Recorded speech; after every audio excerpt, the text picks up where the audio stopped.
우리 앞서서 박영재님을 통해서 많은 네. 증거가 뭐 이렇게 전달이 됐는데, 제가 본 것들 또 이렇게 좀 말씀을 드릴게요. 예. 우선은 이제 오늘 이제 14절부터 말씀을 보는데, 14절에 보면 오만한 자 이렇게 나오는데, 이 오만한 자들의 어떤 정상이 어디에 이렇게 되어 있나 하면, 9절에서 13절 사이에 이제 기록되어 있는 이대로 실행하는 자들을 이제 오만한 자들이라고 이야기를 해요. 네. 그럼 구절에 보면 그들이 이렇게 되어 있는데 그들이라는 것은 그 당시 그 제사장이나 거짓 선지자들 그런 네. 사람들이 음. 하나님의 사람 이사야 선지자가 와서 하나님의 말씀을 이렇게 증거를 하면 그들이 어떻게 이제 반응을 하냐 하면 뭐 경계의 경계를 뭐 우리를 아이들 취급을 하면서 경계의 경계를 더하고 경계를 교훈의 교훈을 더하고 뭐 여기서 조금 저기서 조금 이렇게 한다라고 선지자를 비아냥거리고 조롱을 하는 자들을 말을 하고 있어요. 그런데 이제 그렇게 하나님은 그 선지자들을 보내가지고 뭘 하려고 했냐면 12절에 보면 너희에게 참 안식을 주기 위해서 그렇게 선지자들을 보내서 그렇게 하나님의 뜻을 전달을 했지만 너희들은 그 선지자를 이렇게 조롱을 했다라는 거예요. 그래서 이제 그 보면은 이제 음 그들이 이제 듣지를 않았다 그러죠. 12절에 보면 선지자의 말을. 그러므로 여호와께서 그들에게 뭘 하냐 하면 여기서 조금 저기서 조금 이렇게 할 수 있는 그런 자들을 보내주겠다라는 뜻이에요. 이제는 그런 자들이 이렇게 발언해가지고 활동하는 것을 이제 그, 하나님께서 그냥 내버려 두겠다라는 거예요. 그래서 이제 그런 오만한 자들에 의해서 가르침을 받고 한 자들이 이제 14절 이후에 쭉 이제 나오는 어떤 그 말씀과 연관시켜서 이렇게 이제 말씀을 증거를 주고 있어요. 그래서 이제 우리가 이런 것들을 볼 때 그 어떤 교훈에는 맹독이 이렇게 섞여 있는 게 있단 말이에요. 그런 그 맹독에 이렇게 그게 이게 동물이 이렇게 섞여 있는 거구나를 구분하지 못하면 결국에는 뭐냐면 뒤에 가면 사망과 음부와 맹약을 맺게끔 만드는 것이 이제 거짓 선지자들이 하는 일이에요. 그러니까 그래서 우리가 어떤 말씀을 들으면 그 말씀이 하고자 하는 하나님의 합치되는 뜻을 이렇게 들어야지 거짓 선지자들이 이렇게 하는 것은 결국에는 우상과 거짓된 그래서 아수르와 맹약을 맺자 뭐 바벨론과 맹약을 맺자 애굽에 가서 우리가 힘을 얻어보자 막 이렇게 하는 것들이 결국에는 그들의 어떤 그 행위 자체에는 그 근저에는 그들의 힘, 세력의 신을 믿는 어떤 그런 우상이 있는 거죠. 그죠? 그런 것들이 결국에는 이제 사망과 음부와 이렇게 맹약을 맺고 거짓을 자기의 어떤 피난처로 삼는 거예요. 그래서 그 사람들은 이제 이 말씀의 뜻은 사망과 음부와 이렇게 맹약을 맺었다라는 말은 어떤 재앙이 오더라도 우리의 어떤 하늘에서 준 어떤 천수를 우리는 다 할 수 있다라고 이렇게 거짓으로 이렇게 속이는 거죠. 그래서 이제 여기서 속임이라는 거는 결국에는 이제 아수르를 동원할 때는 애굽의 힘을 뭐 빌려볼까, 바벨론 힘을 빌려볼까 이렇게 하는 것. 이런 것들이 다 속임이라는 거예요. 그러니까 우선 하나님이 그들을 심판하기 위해서 했는데 이 심판만 벗어나면은 우리는 천수를 넣을 수 있다. 그래서 사망과 음부가 우리의 어떤 주어진 생명 동안 다 무탈하게 살 수 있다. 이렇게 이제 생각을 하는 것에서 이제 비롯되어서 이제 그들이 이제 그런 어떤 이기에 대한 하나님의 어떤 심판에 대한 그런 어떤 인식을 가지고 있는 것이죠. 그래서 우리가 이런 어떤 하나님께서 우리에게 주시고자 하는 참 안식이라는 것은 실질적으로 그 안식의 그 주님께서 이렇게 이끄시고 하는 길을 가다 보면 오히려 육체에는 고달픔이 있을 수 있어요. 그렇지만 정신적으로는 편안한 안식을 얻을 수도 있는 거예요. 그러니까 우리가 하나님의 은혜라는 것은 우리 눈에 보이는 걸로 인해서 우리가 뭔가 어떤 질고를 당하고 뭐 그런 것이 있을 수 있는데 그럼에도 불구하고 하나님의 참 안식을 이렇게 느낄 수 있고 그것이 작은 것에서 그게 풍성해지는 걸로 이렇게 나아간다라면 그것이 은혜 받은 자고 복 받은 자예요. 그래서 하나님은 그런 안식을 이제 주시는 분이기 때문에 우리가 눈앞에 보이는 어떤 뭐 세상적인 것, 어? 이런 것들에 의해서 우리가 안식을 얻는다라면 그 안식은 가짜이고 거짓 피난처란 말이에요. 그래서 우리가 세상 살다 보면 이제 돈을 쫓게 되고 돈을 쫓다 보면 그것이 나의 마음을 든든하게 하기도 하고 때로는 그것을 믿는 면이 있어요. 그러다 보면 하나님께서 그걸 싹 걷어 가시면 어? 그 걷어 가는 것이 사실은 그런 일을 당하면 고통이고 이제 참 이 쓰라림으로 다가오겠죠. 그 쓰라림을 당하는 과정에서도 하나님이 왜 이랬을까? 내가 이거에 의해서 의지해서 살았던 그런 내 지난날의 어떤 날들을 이렇게 돌이켜보게 하고 그러므로 인해서 하나님이 나에게 참 안식을 주기 위해서 지금 거짓 안식을 이렇게 거두어 가는 거구나. 이렇게 안다라면 그것이 하나님의 우리가 이제 배우고 있는 이제 하나님의 참 안식을 이렇게 배우는 거죠. 그래서 이제 저는 이제 이런 어떤 거짓된 것들, 이런 것들을 이제, 오늘날 이제 이런, 전번에 대전 가서도 그분들하고 만나서도 이제 이야기할 때, 오늘날 이렇게 절기들을 막 이렇게, 절기에 목숨 거는 모임들이 있죠. 그죠? 뭐죠? 안식일에 목숨 거는 데가 있고, 또 유월절에 목숨 거는 데가 있고, 뭐 세례니, 침례니, 여기에 목숨 거는 데가 있고, 또 뭐 이 선망창에 목숨 거는 데가 있단 말이에요. 그런데 이제 우리는 이런 어떤 절기와 날 있잖아요. 이게 정확하게 뭐냐면 예수님을 딱 표현한 거예요. 그죠? 날이라는 거나 절기라는 거나 이게. 그래서 우리는 그 날과 절기를 통해서 하나님이 일하시는 어떤 모습, 우리를 또 그런 어떤 하나님의 어떤 영원한 복락세고를 이끄는 과정에서 우리가 또 한 걸음씩 한 걸음씩 나아가는 어떤 발자취라는 거. 이런 이해를 가지고 그 길이 일곱 절기를 이렇게 완성하는 그런 걸로 이렇게 이해하고 나아가야 되는데, 날 자체를 기념하는 거에 이렇게 막 매몰되면 그게 뭐냐면 거짓이 그러니까 표상으로 겉으로 드러나는 것이 그 내용을 가려버려요. 그 내용물을 오히려. 그래서 우리는 그런 어떤 겉에 드러나는 것, 그 이면에 내재되어 있는 어떤 그 본래의 뜻을 잘 헤아려야 우리가 하나님의 어떤 어, 온전한 안식의 어떤 피난처에 임할 수 있는 것이지 그런 어떤 겉으로 드러나는 어떤 표상적인 것에 이렇게 뭔가 눈이 돌아가면 이것이 거짓 피난처가 될 수 있다라는 것을 우리가 좀 이렇게 생각을 하면 좋겠다 싶고요. 그래서 우리가 이제 이런 과거의 어떤 그런 거짓되고 이런 거에 이렇게 속은 어떤 일면이 있었고 지금은 이제 우리는 거기에서 나왔다 하지만 여전히 거기에 머물러 있는 사람들이 있단 말이에요. 그런 사람들에게 우리가 어떻게 할 것인가? 그러니까 우리의 어떤 말들이 그들의 어떤 시기와 조롱거리로 들린다면 그들이 우리가 어떤 그들의 어떤 실상을 이렇게 고발하고 드러내는 것이 오히려 그들이 들었을 때 우리를 왜 시기하고 조롱하고 막 이런 걸로 듣는다라면 우리는 그 증거의 어떤 의도가 하나님의 뜻과는 전혀 다른 방면으로 나가는 면이 된단 말이에요. 그래서 오늘 우리 그 9절에서 12절까지에 나오는 경계에 경계를 더하고 교훈에 교훈에 더하고 여기서 조금 저기서 조금 한다라는 거 그런 것들을 우리의 증거를 들었을 때 그들이 그렇게 오해하게끔 듣는다라면 그거 우리의 증거가 잘못됐고 또 우리는 그 하나님의 뜻의 본의의 어떤 선의로서의 그런 증거를 했는데 그들이 그렇게 듣는다라면 그들이 듣는 기가 없으니까 그들을 위해서 우리는 이제 기의 할례를 위해서 우리가 기도를 해야 될 것이.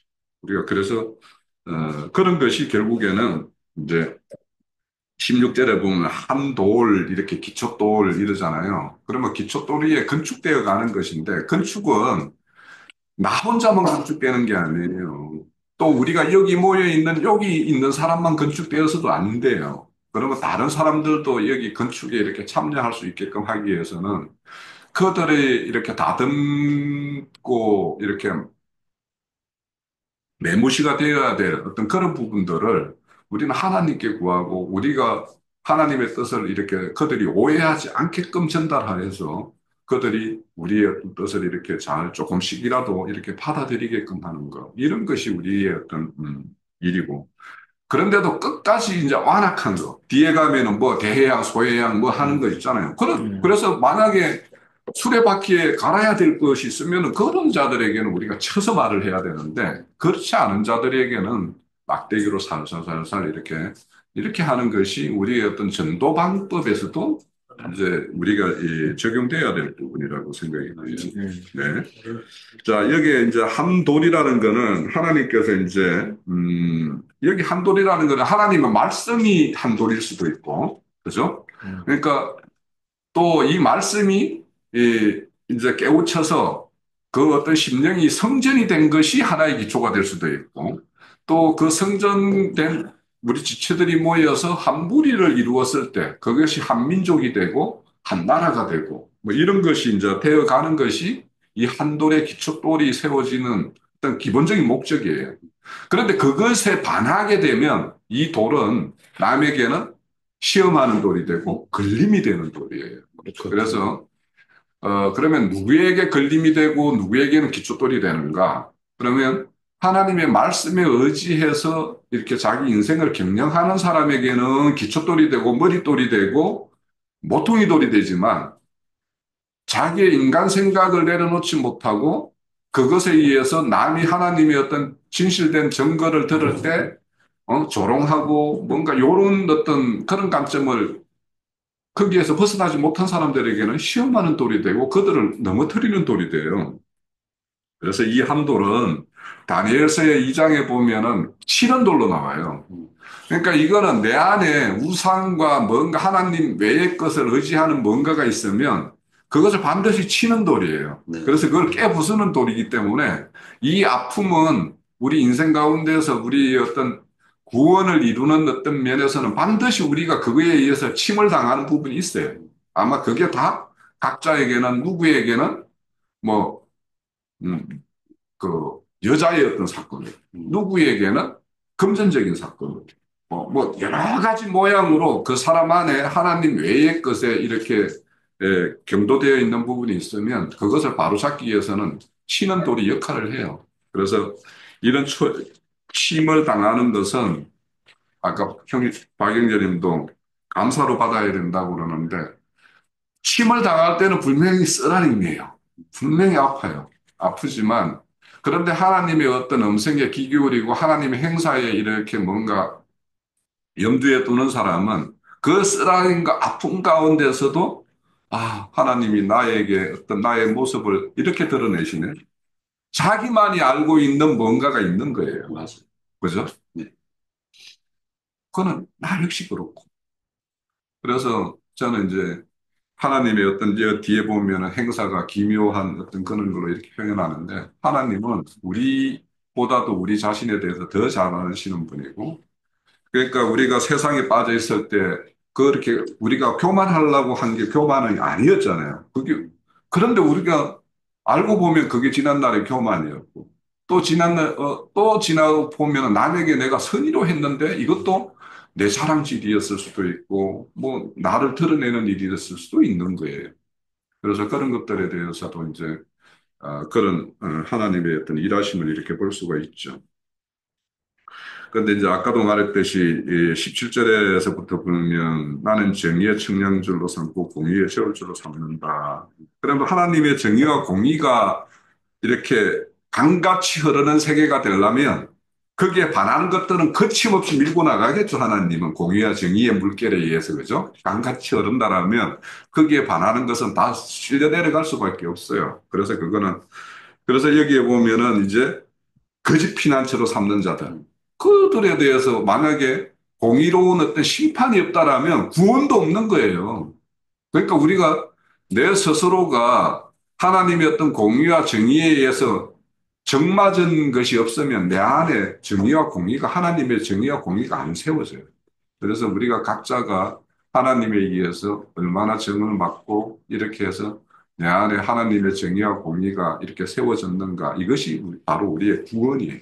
구원이기 때문에 그래서 이런 심판에 대해서도 남들이 이렇게 이런 불의에 대해서 심판을 하시는 게 하나님이다가 아니라 나의 내 안에 이런 하나님에 반하는 어떤 그런 것들에 의해서 내가 얼마나 하나님에 의해서 정맞았고 다듬질 당했는가 하는 것들이 우리가 발견되면 될수록 우리는 하나님의 어떤 그 은혜에 이제 참 찬양하는 사람이 될 수 있겠죠. 그런데 그렇지 못하면 이렇게 발핌이 당하는 거죠. 여기 보면 발핌을 당할 것이요. 어? 19절에 보면 지날 때마다 너희가 잡을 것이니 아침마다 지나며 주야로. 그러니까 하나님의 어떤 이런 하나님의 어떤 공의와 정의에 의해서 내가 이게 하나님의 공의와 정의가 나에게 이렇게 어, 손들고 오셨구나라고 하는 것을 내가 이렇게 자인하고 그렇게 그거에 의해서 내가 순복하는 것이 아니면 하나님은 주야 조석으로 이렇게 하나님은 끊임없이 그들에게 이제 이런 어떤 신호를 보낼 것이고 거기에는 이제 매질도 있을 것이고 그럴 거예요. 그래서 그런 어떤 일을 당하는 사람은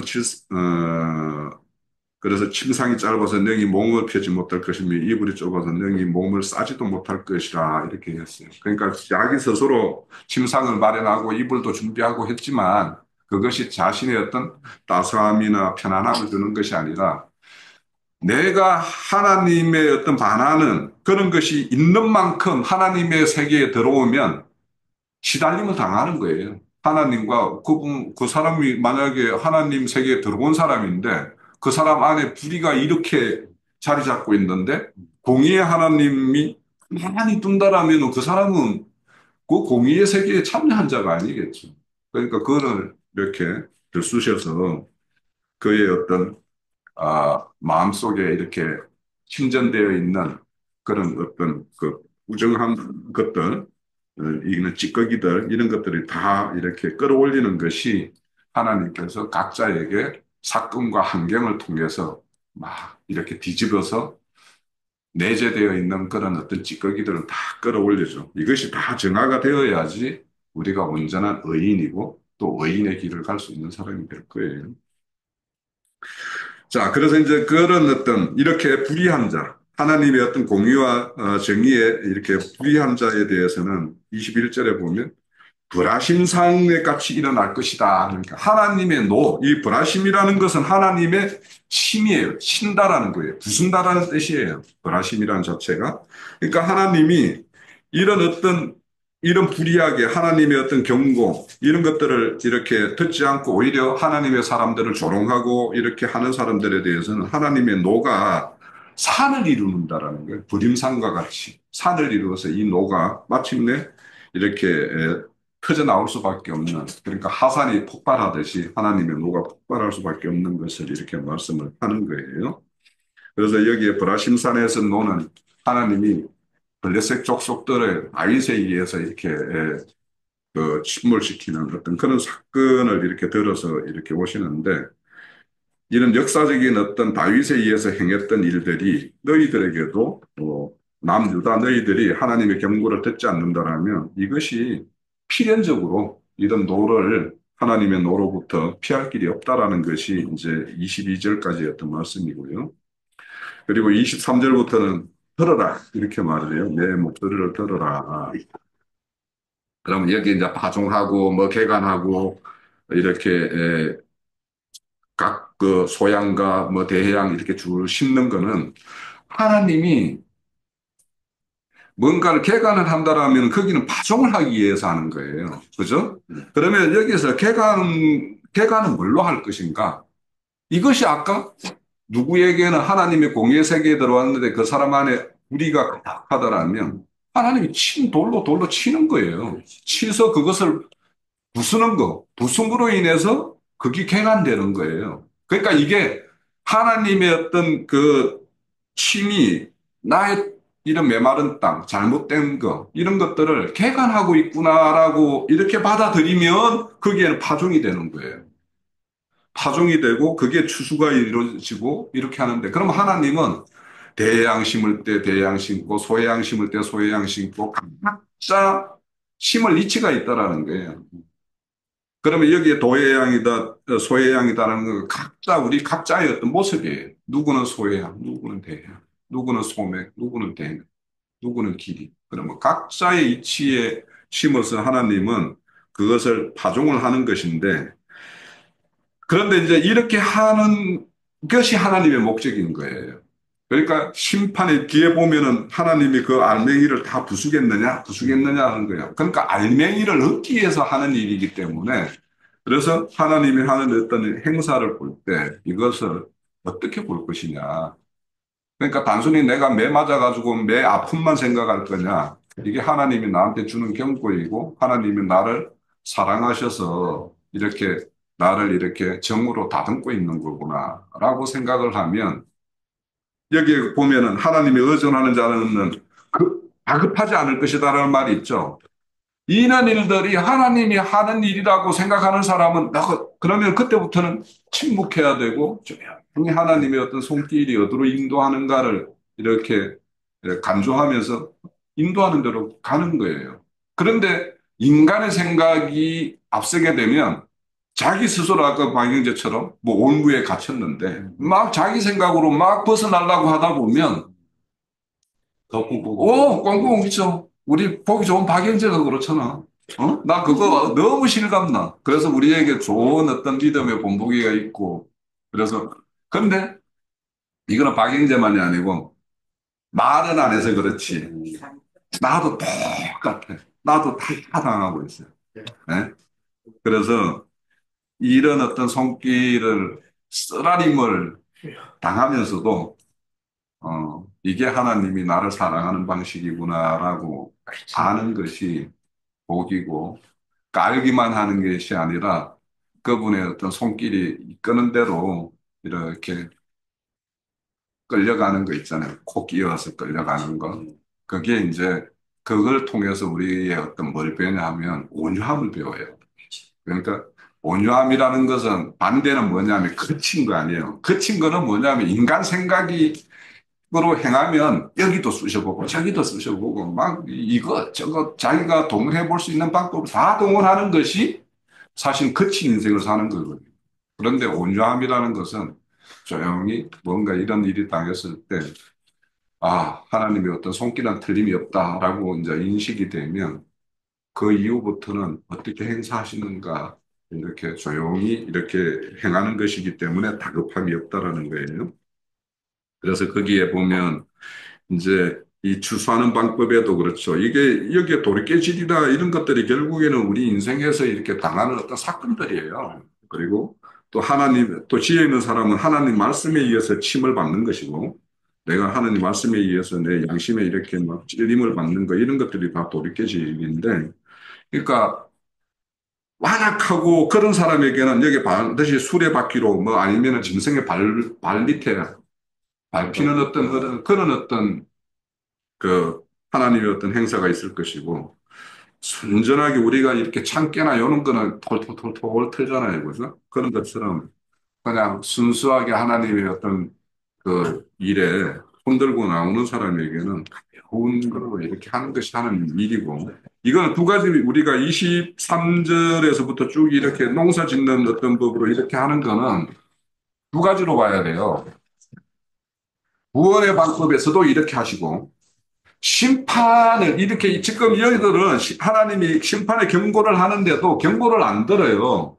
그러면 하나님이 이렇게 경고했으면 이게 이제 개간의 일이라면 반드시 파종하는 거는 그러면 매를 들고 진짜 하나님이 뭔가 징계 수단으로 오는 거예요. 그래서 구원의 방면에서도 이렇게 하나님은 하나님의 어떤 그런 그 선의로서 이렇게 진행시키는 방면이 있는가 하면 불의한 자에게는 또 개간했으면 반드시 너 경고했어? 안 들어? 그러면 이제 매질이 오는 거고 이런 것이기 때문에 우리가 심판과 구원이라는 두 방면으로 이 주수법에 대해서도 우리가 교훈을 받아야 되는데 그래서 이제 29절에 보면 여호와께서 난 것의 경영은 기묘이며 지혜라고 말하는 것은 우리가 심판 면에서 또 구원의 면에서도 그래서 우리는 가능하면 이 모든 하나님이 행하시는 걸 구원의 방면으로 말씀을 받고 구원의 방면으로 이렇게 이해를 가지고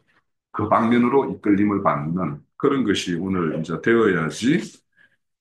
오늘 왜 이렇게 28장부터 이제 히스기야 시대라고 내가 그랬잖아요. 아하스 시대에 대한 말씀은 이제 27절까지 끝나버렸고 28장부터는 히스기야 시대로 왔어요. 그러니까 선한 왕인 히스기야 시대이니까 이런 하나님의 어떤 그런 겉면의 말씀, 지혜의 말씀을 이렇게 주시는 거니까 우리가 앞으로 이제 그 히스기야 시대 때 하나님께서 일을 하시고 또 거기에 반응하는 그런 왕, 기스기야 왕의 어떤 행사, 이런 것들을 앞으로 잘 이렇게 살피면, 어떤 자에게는 이런 말씀이 복이 되고, 어떤 자에게는 걸림이 되는가, 이런 것들을 우리가 볼 수 있을 것 같아요. 오늘 제가 증거하는 말씀 마칠게요. 네. 혹시, 기초도로고 이제 반삭에 대한 부분을 좀 네. 생각했던 부분이었는데 예, 또 이 부분에서 또그 뭐야 구약과 신약을 비교했을 때 구약에서는 오히려 그 기초들이 말하자면 하나의 울무가 돼가지고 거꾸로 그 이스라엘 백성이 오히려 뭐랄까 걸림돌이 된 그런 상황을 내가 이제 그런 느낌을 받았었고 또 우리 다시 그 기초들이 이제 신약에 와서는 이방인들에 인해서 이제 구원의 길이 이루어진 그 부분을 나는 이제 이렇게 어제 그 부분을 느끼면서 이걸 보기 시작했는데 오늘 또 들어보니까 아, 내가 보는 관점이 또 달랐구나. 음, 음, 거기까지인 것 같아요. 내가 이념적인 느낌이 이제 그 구약과 신약에서 기초들과 반석에 대한 그 부분에 그 구약에서는 그게 이스라엘 백성이 그 걸림돌이 돼서 그 오히려 더그 악해지고 했던 부분이 신약에 와서는 오히려 이방인들에 와가지고 오히려 그게 복이 돼서 구원이 이르는 그 과정을 느꼈던 걸 이 부분까지만 깨달은 거예요. 여기까지는. 이런 부분들 있잖아요. 그런 부분들이 그 소외양, 대외양, 소맥, 대맥 이런 식으로 이제 얘기를 갖다 하신 것으로 보여지고 하나님께서는 그 소외양과 대외양은 뿌린다라고 했더니 농사를 지을 때 뿌리는 것이고 그 다음에 소맥과 대맥 같은 경우는 또 뿌리지 않고 이렇게 심나 보죠. 그거는 심는 거예요. 보리는? 네. 머리를 훅 뿌리지. 뿌리지. 보리도 뿌리는 거예요. 그러니까 어찌됐건 간에 그 농사를 갖다가 안 잡아서 잘 모르겠지만은 하여튼 하나님의 심판은 차등이 있다. 차등이 있다. 그 사람의 심령 상태에 따라 가지고 심판도 차등이 있고요. 그러니까 기독교계가 지금 속이는 거예요. 무슨 뭐 평등평강 구원받기만 하면은 상급이건 뭐건 없고 평등평강이다. 요거는 기독교계가 지금 속이고 있는 거예요. 분명히 사도 바울이 상급을 향해서 너희는 나아가라고 분명히 얘기했어요. 경주한다라고 얘기했다고요. 그러니까 실제로 올림픽에 나가도 금메달 따려고 1등, 2등, 3등이 되려고 엄청나게 달려가잖아요. 그런데 최근 들어서 내가 감동적인 동영상을 하나 보긴 봤는데 이 사람이 막 달리는데요. 바로 앞에 있는 사람이 갑자기 뭐 다리에 쥐가 났는지 툭 쓰러졌어요. 근데 제껴놓고 1등으로 들어올 수 있잖아요. 근데 그 3등이 이 사람 쓰러지니까 2등이 와가지고 그 사람을 어깨에다 메고 가고 그 뒤에 3등이 1등을 했어요. 그러니까 온갖 비난이 3등은 좋아서 막 해서 금메달 땄는데 축하를 안 해줘. 그리고 2등과 3등에게 축하를 해줘요. 그래서 그걸 보면서 우리가 어, 천상을 향해 나아갈 때도 이런 부분이 상당히 중요하겠다라는 생각을 해보았습니다. 네. 오늘 집회는 이것으로 마치도록 하겠습니다. 네.